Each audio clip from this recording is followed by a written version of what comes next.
It is now transparent that the left wants this crisis to go on regardless of what economists suggest and regardless of what the medical experts suggest. So the Washington Post just sends out this new piece. It's titled, "Trump is Spreading False Hope for a Virus Cure, and That's Not the Only Damage." This is an editorial put out by the editorial board, not by scientists, by the editorial board, which says that the drug that's now being touted, not just by Trump, but also by Andy Cuomo, by a lot of people, hydroxychloroquine, has shown promise in terms of mitigating the virus. And yet they're saying it's false hope, there's no cure, stop it, don't go away. And they actually talk about how it's been shown to be somewhat effective, and more effective than anything else we've looked at. But they don't want that answer. It kind of reminds me how in the New York Times, they ran this op-ed the other day from Dr. Katz from Yale saying this is all being overhyped. And then the editorial board comes out and says, no, it's not. Panic, be worried, be alarmed.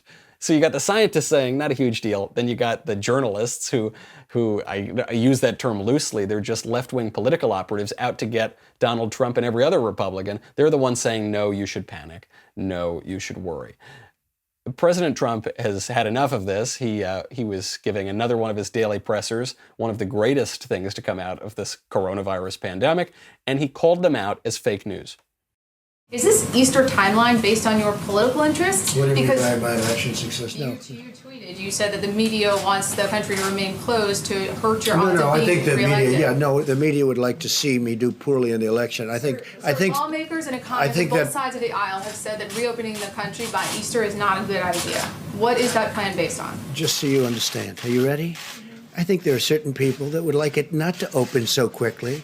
I think there are certain people that would like it to do financially poorly because they think that would be very good as far as defeating me at the polls. And I don't know if that's so, but I do think it's so that that there are people in your profession that would like that to happen. I think it's very clear.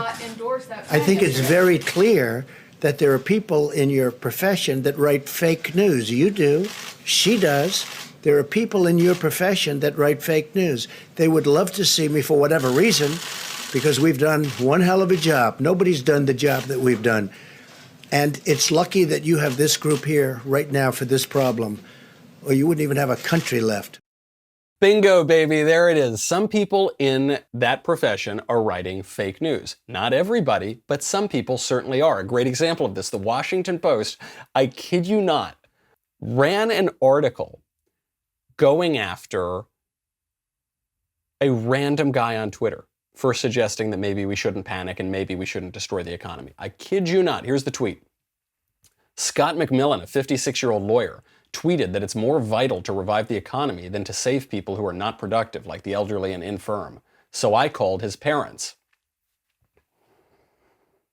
Great crack reporting, guys. Wow, democracy dies in darkness. The Washington Post is so pissed off that this pandemic is not going to completely destroy the world and we're not going to shut down the global economy for 6 months, that they are now finding random people on Twitter. This guy, Scott McMillan, had 400 Twitter followers.